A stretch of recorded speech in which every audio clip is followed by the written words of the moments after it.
Hey guys, welcome back to the channel. Today's video is an epic one.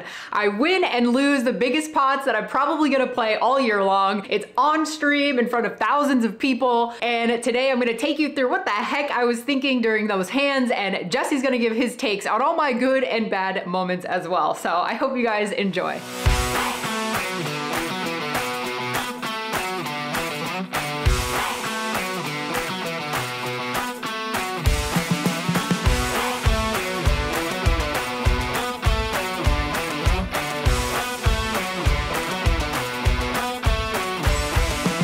So I am the new kid on the block, first time on the Hustler live stream, and a lot of these guys are either regulars or they've been here before. The only reads that I have on people are Margot, I've seen a few times. She's new to the game. She's known to be a little bit on the tighter side, a little more passive. So that's all I know about her. Sashimi, same thing, a little on the tighter side, is a regular on this stream. So those two are gonna be a lot more used to these stakes than I am. And Beans, I know that he's splashy and aggressive, so I'm gonna be looking out for him.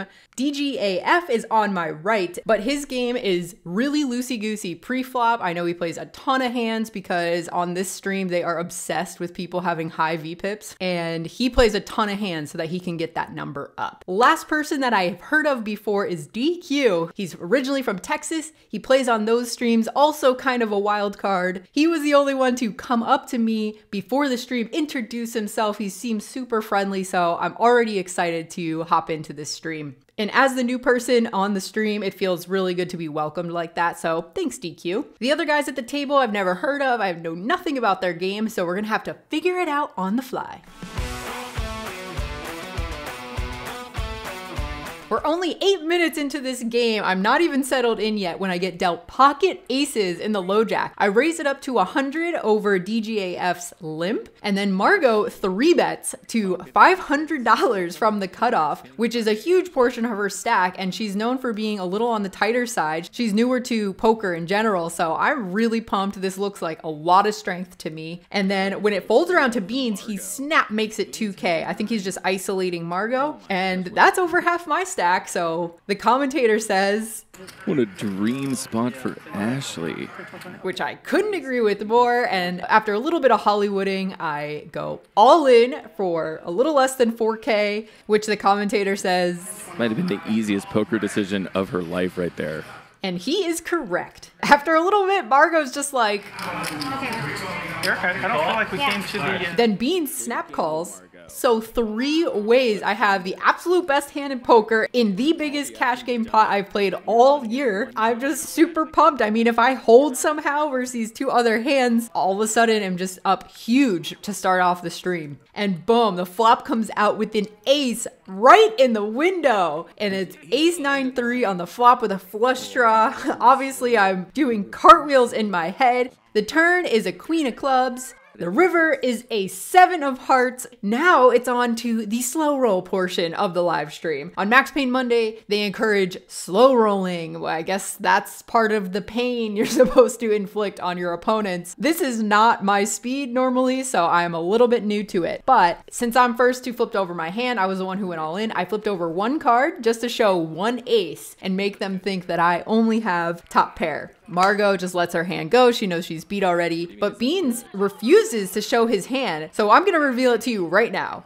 Yeah, he has pocket 9, so he thinks he's slow rolling me right now because he has a set. I took a little bit longer, but he refuses to turn his hand over, so I flip over my other ace, and his attempt at slow rolling me goes down in flames because I have the absolute nuts. And here we are, you guys, just locking up this huge pot right away. What a way to kick off the stream.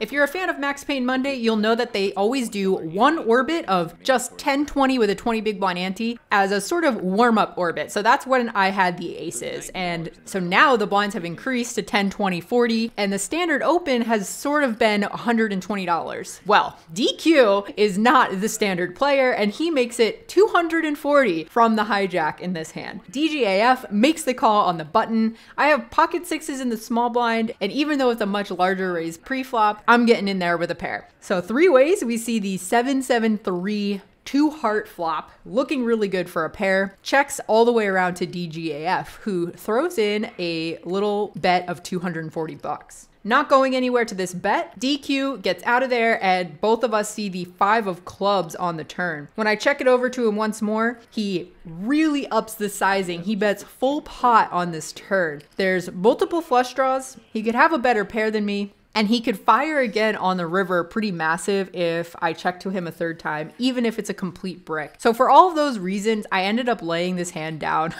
I'm gonna have to check in with Jesse on this one, but I just thought that he's going huge on this turn means he's probably gonna follow through on the river, and I wasn't prepared to call off 2 streets. Maybe that's like a little bit shy. I'm still getting used to this stream. We're still only 30 minutes into this game. What do you think, Jess? Normally I wouldn't mind a fold on the turn here. I think when people bet pot, they probably don't find enough bluffs quite often. I think what they end up having is either a flush draw with 2 overs or a hand that beats us, in which case, you know, we're not doing very well versus that set of hands. In this particular spot, I think DGAF is quite aggressive.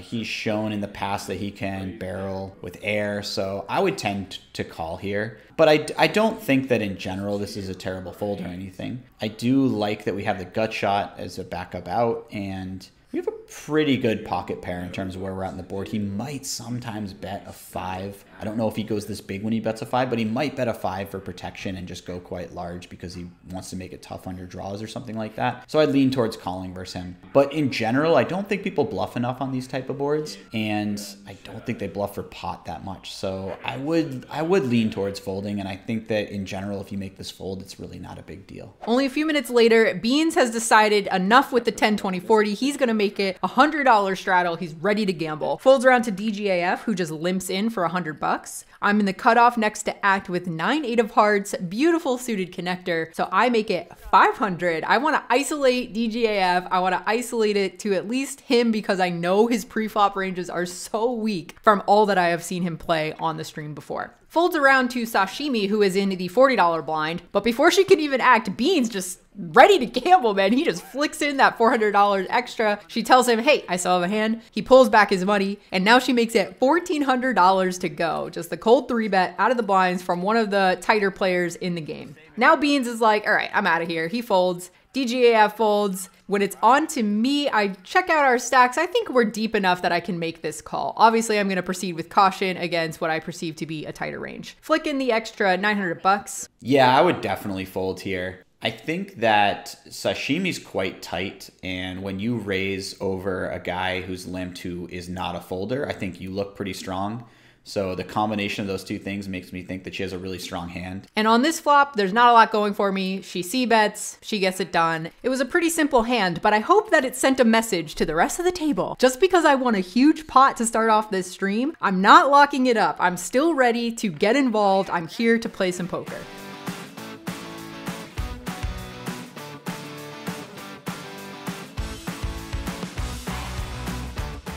Later on, I get an ace-king versus Margot's ace-queen when she 4-bet all in for her last $1,500 over the top of my 3-bet. She definitely was loosening it up a lot more in this game, and she just unfortunately kept running into my better hands. And the commentator is actively rooting against me. He says, Ashley, fold. But obviously I'm not folding. I get in my ace king, and to seemingly everyone's disappointment except mine and maybe Jesse's, I do hold, and we scoop in another sizable pot. Margot says she's had enough and picks up for the night.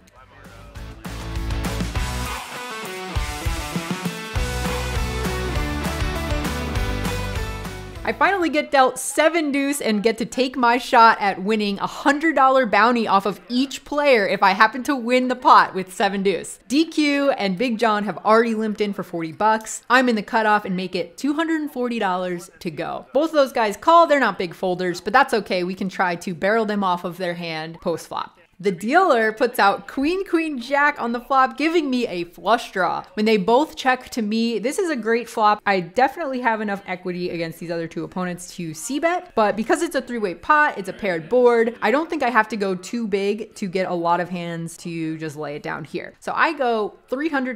DQ's out of there, Big John makes the call, so it's just heads up to the 5 of hearts turn. On this particular card, once he checks to me, I don't know how much of the things that call flop are gonna be folding this turn. If he has a better flush draw, if he has any of the straight draws, if he has a jack, obviously if he has a queen, none of those hands are going to be folding to a double barrel. That's why I landed on a check back. Plus, if I hit a flush on the river, I can start going for value. If he checks again to me on some sort of blank river, I can just bomb huge and get him to fold on the river anyways. So being in position here was really helpful in me deciding to check back. Jess, what do you think about this check back?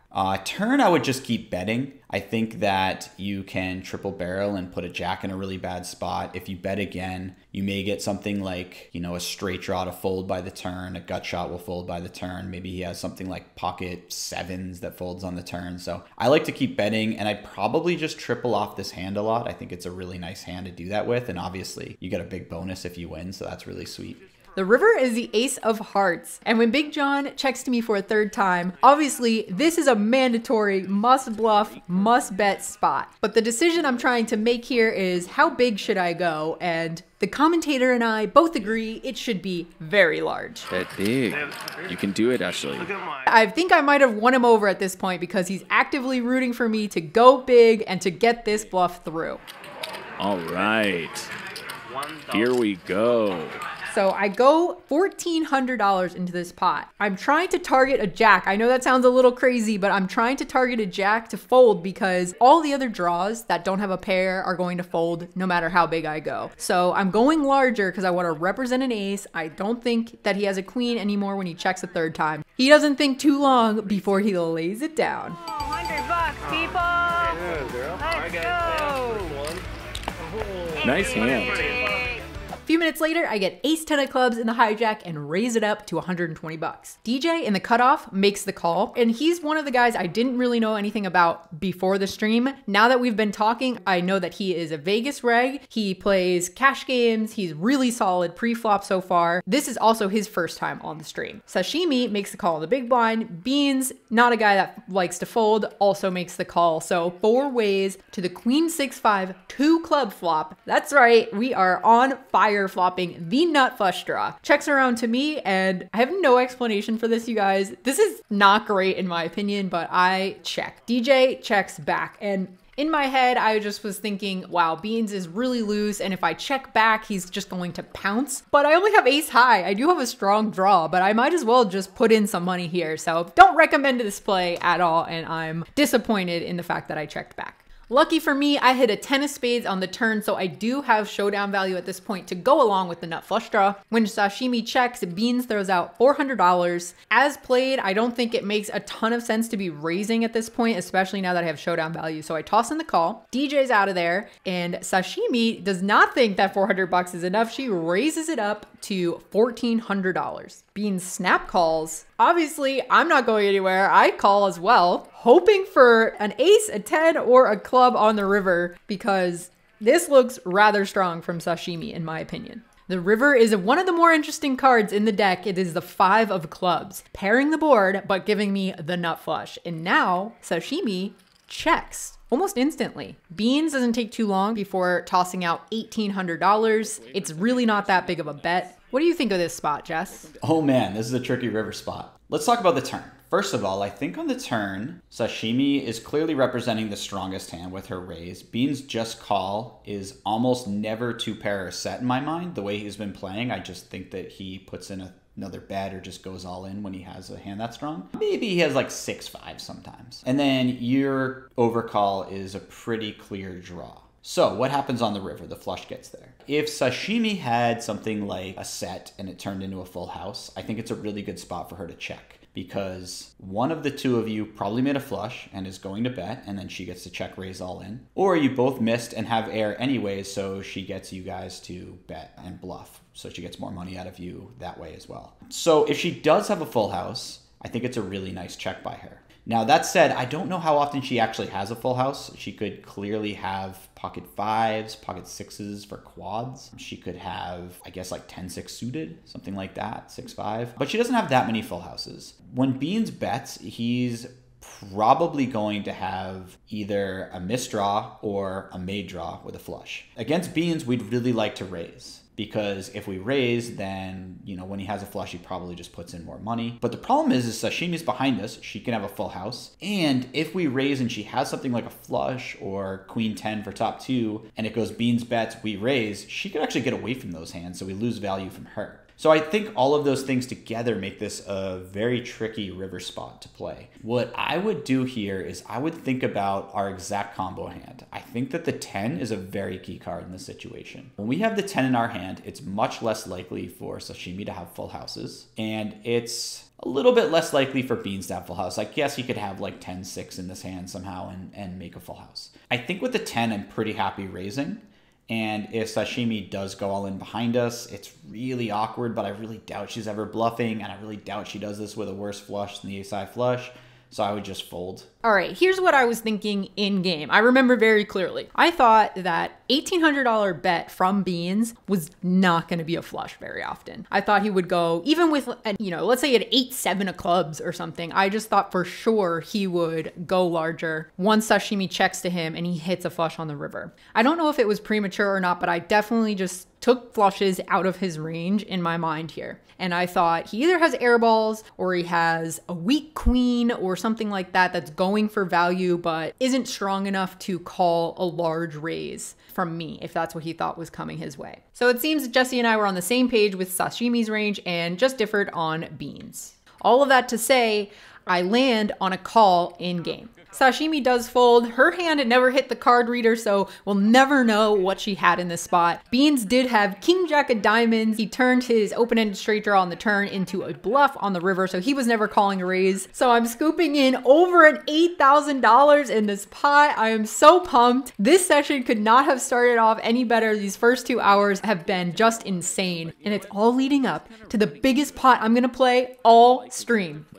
So we're 2 hours into this session and somehow I bought in for 4K and now I have $16,000. Everything has been going my way. It's insane. And in this one, it folds all the way around. This is the first time this has happened so far to the second blind and the triple blind, which is me and DJAF, aka Billy. He decides to raise it up to $150 and I look down at pocket jacks. Obviously, I'm gonna be 3-betting from these positions, so I make it 500 to go. Both of us are really deep. He has a little bit more than 10K to start this hand. So here we are in this bloated 4-bet pot with enough money in it to cover multiple buy-ins at my usual stake, already in the middle before we even see a flop. So I make the call pre, here we go. The flop comes out, king, king 4, 2 spades. He bets 1,600, pretty standard C-bet on this board with whatever he had pre-flop, so I'm not going anywhere just yet. I'm gonna make him work for it. I flick in the call, king of clubs hits the turn. So now I have a boat. Obviously, he could have ace king, he could have aces, he could have queens, he could also have 7 deuce, or whatever other bluffs he's trying to run because he's DJAF, he's known for this stuff, right?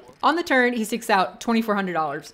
All right, with this boat, I think that I should be calling once again. I don't think I can go anywhere, so that's what I do. The river is a queen. Billy doesn't take too long before he puts the remainder of his $4,700 stack into the middle. Oh, and now we are in a situation, you guys. I think it might be hard for him to dig deep and find a bluff in this spot, trying to get me off of what he must assume is a good, decent pair at this point. There's a couple things going on the river. One, he's giving you a really good price. And this is not a dumb guy. This is not a guy who has no idea what he's doing with poker. He's aware that he's giving you a really good price, and he's aware that you probably have a lot of full houses. So I'm kind of terrified by that. I feel like he's just potentially going to never bluff on the river because it just feels like you don't have any folds and he's kind of throwing money away. Additionally, the queen is actually not a great card for you. A lot of his like queen 10 type of bluffs, maybe has like something weird like queen 8 suited. Those hands get there. And we do have a lot of ace queen here. I mean, we're not folding ace queen pre-flop. We're not folding ace queen on this flop. And we're probably not folding ace queen on the turn, to be totally honest. It's a great bluff catcher. So we do have some better hands. We have a few kings as well. I think like theoretically this hand is supposed to call, but I think in practice I'd probably fold. But there's also that chance, that hand that's just ringing in my ears is that there's a 7 deuce game on, and he plays in this game every single Monday. He puts the lineups together. He wants to provide entertainment for the people watching. There's all these extra things that go into the thinking of whether or not to call this river. I went back and forth, but in the end, I looked at the pot size, counted out how good of a price I'm getting, and if there's ever a chance for somebody to be bluffing in this spot, it's gonna be on the Max Paid Monday show. It's gonna be this guy, and it's gonna be against a first timer on the show who probably he perceives to be on the tighter side. So that led me to flicking the call, and he immediately says, Pocket 5. I got check.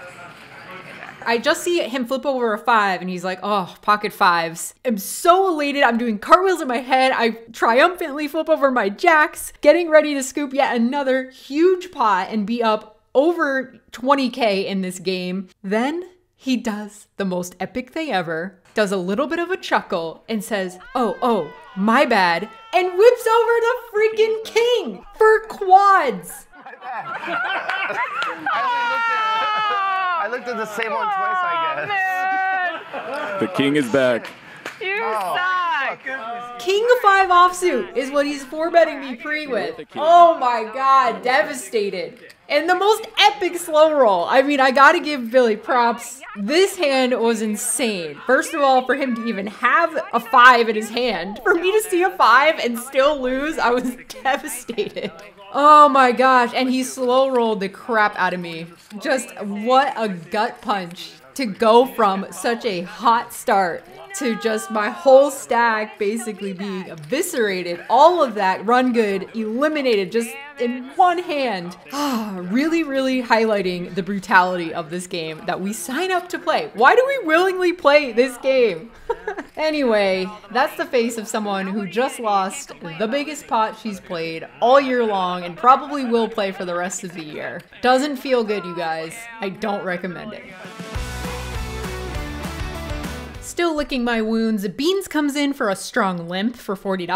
DQ and DGAF follow suit, and I'm not gonna dig myself out of this upstuck hole by limping behind. So I make it $250 to go on the button with Ace-7 suited. DJ cold calls in the small blind, probably the only guy whose ranges are solid pre-flop. And then surprise, surprise, all the Max Paid Monday due to limp also make the call. So 5 ways the dealer puts out the Queen 3 rainbow board. Checks around to me, and I think it's probably a suicide mission to c-bet this flop in this splashy of a lineup against these players on this board texture that's super dry. I don't think I'm gonna get any credit, so I check it back. Well, we're not done with this hand yet because the 7 of hearts hits the turn, giving us a really good pair, which stands to be the best hand a lot of the time on this board. DJ now leads for 420. Beans doesn't think twice before flicking in the call. The other 2 guys fold, and I'm not going anywhere, especially for this price. Of course, one of these guys could have a better pair than me or even a queen, but in case they have a bluff, I'm gonna make them work a little harder to win this pot. I feel like DJ is definitely the tightest guy in the game, and when he bets the turn, I feel like he either has a 7, a pocket pair, or a queen a huge chunk of the time, and he's not really betting the pocket pairs below a 7 very often, so we're beat by a lot of those hands. When Beans calls, yes, he's very loose. He could have worse than you, but he can also have a queen, and there's a lot of possible queens since he's in there with all these offsuited queens and stuff. You're getting a really good price. I don't mind the turn call. The river card is the 10 of diamonds, and DJ now checks. I don't think Beans has ever seen a card he doesn't want to bet on, and he just grabs an amount and throws it out. I'm sure he didn't even know exactly how much he bet. He did land on $1,400 out there in the middle. So now I'm starting to go into the tank. So I think Beans is the most likely to have a queen, and he's just trying to grab an amount and make it look almost bluffy. It's kind of hard to bluff this situation. I finally do land on a fold. I gave Beans credit for having something decent here, and if he didn't, I still had DJ to act behind, which ultimately led me to the decision to fold. DJ now goes into the tank, and I'll let you see the end of the hand. He does land on a fold. It was a very painful fold, and then Beans claims... I had Ace-3. Yeah. He claims he had Ace-3 to the table. It's like, dude, we can see your cards in the graphics. Anyway, he did have a queen, so we made a good lay down there. DJ also made an even better lay down than I did. I think all three of us played it fine, so we didn't gain any traction there, but we'll keep battling. And as you can see on this scoreboard, man, I'm in the midst of a 15K downswing within just a few hours. It does not feel good. It's taking everything in my power to keep things light, stay focused, and just try to end the stream on a respectable note without letting it get me too down. And then in this hand, $80 straddle is on. So definitely no shortage of action at this game. DQ comes in with a limp, John comes in with a limp behind, and DGAF, my friend on the button, puts in a raise of $400. Now it's on to me in the small blind, and I look down at ace queen offsuit. Really awkward scenario because I have around 4,500 to start the hand, which with the $80 straddle on is a little more than 50 big blinds. It's weird to 3-bet squeeze this one and then have to, I guess, fold. It's a little too deep to just rip it in. So it was really awkward. I think the best play is to just squeeze though, because if he does 4-bet jam over the top, I know that he has a really good hand, especially because it's been an hour since I've played any significant pots. I think I'll just get a lot of credit. So if he did 4-bet me, he must have it. Anyway, I think I made a really trigger shy decision here and just called the 400 from the small. Everyone else folds except Big John. Yeah, gotta re-raise pre-flop, in my opinion. DJAF is just way too loose to not be re-raising, possibly just going all in with ace-queen given our stack size. I mean, the man's in there limp calling with Jack-5 offsuit from the cutoff, and he's not playing aggressive either, so I'm definitely putting in the re-raise, probably just shoving pre-flop. 3 ways we see the 994 rainbow flop. Doesn't get much drier than that. Checks around to DGAF, who just casually tosses in a 1K chip. And into a pot of $1,400 on this board texture, that's pretty large. But with 2 overs that stand to be good if I actually hit, with him, I think just gonna be c-betting a lot. I did make a very sticky call here. I think that the size up though is significant and I was not feeling great about it, but honestly you guys, I think mentally I was off the rails at this point, and I don't know if I admitted it to myself, but looking back at how I'm playing, present day me is a little disappointed with these subpar plays towards the end of the night. Anyway, I do flick in the call. Big John is out of there, and the turn is a 3 of hearts. Check it over to DGAF, who wastes no time in putting me all in for the rest of my stack, which is again almost a pot-sized bet. I think about it, I obviously must have felt really stubborn at this point in the game and must have just been trying to make something happen. I do land on a fold, and he said good fold and showed me a 9. So he had ace-9 off, flopped himself trips, and happy I did at least land on the right decision on the turn. Going from such a high to such a low at this point, I am just happy that I didn't quit and that I'm sticking it out. It's only gonna make me stronger going forward. Not even kidding you guys, this is almost a full hour later, so really not much has gone my way since that Jack's hand. I have ace king though, it's a very nice hand in the cutoff, so I raise it up to $120. And DJ, to my left, same guy's been sort of a thorn in my side. I've had 2 thorns in my side this whole game, makes it $380 to go. I only have 3K, a little more than that, to start this hand. I don't want to get fancy and just 4-bet small and try to play out of position against him and just make more poor decisions. So what do? I just rip it in for $3,200. What do you think of this rip, Jess? I like your shove here. I think I just shoved 2. After a long tank, DJ finally lands on a call, so here we go. Fingers crossed, one-time dealer. Let me claw my way out of this hole that I've been in and at least end this night breaking even. That is my only wish at this point. And the flop comes out, ace, jack, X, flopping top pair, top kicker. I'm really pumped. When the turn and river look pretty clean, I ask him, please just like a band-aid, can you just rip it off for me, please? In the most agonizing way, he flips over 1 jack at a time. He flopped a set of jack, ace king, no good, and instead of winning a flip and being at least even on the night, now I'm even $3,200 more in the hole in the biggest game I've played all year long, on stream in front of a live audience. Devastated is an understatement at this point, but I do reload for the last 30 minutes of the night, try to make something happen. I'm not a quitter. I wanted to stick it out. You don't get these opportunities to play on stream every day, so I was just gonna be in it for the long haul. I accepted my fate, continued drinking some wine, didn't manage to get anything going after that. So although I did have a ton of fun, did not manage to make it a positive experience dollar-wise. Well, I'm pretty sad right now. I'm not gonna lie, that sucked. Not only to make a huge call with jacks and then to be wrong, but then to think you were right and then to be slow rolled by the guy who just has quads with king 5 offsuit. You nailed it with the slow roll, Billy. Nice job, you got me. Huge loss. I mean, I was taking a shot, I had all my action, it just didn't go my way. I had 12K that I was like planning on being okay with losing, which was like 3 buy-ins or whatever in this big of a game. So all in all, here's the damage. I'm in for 12,000, out for a measly 3770, losing over 8K after being up so much. Yikes.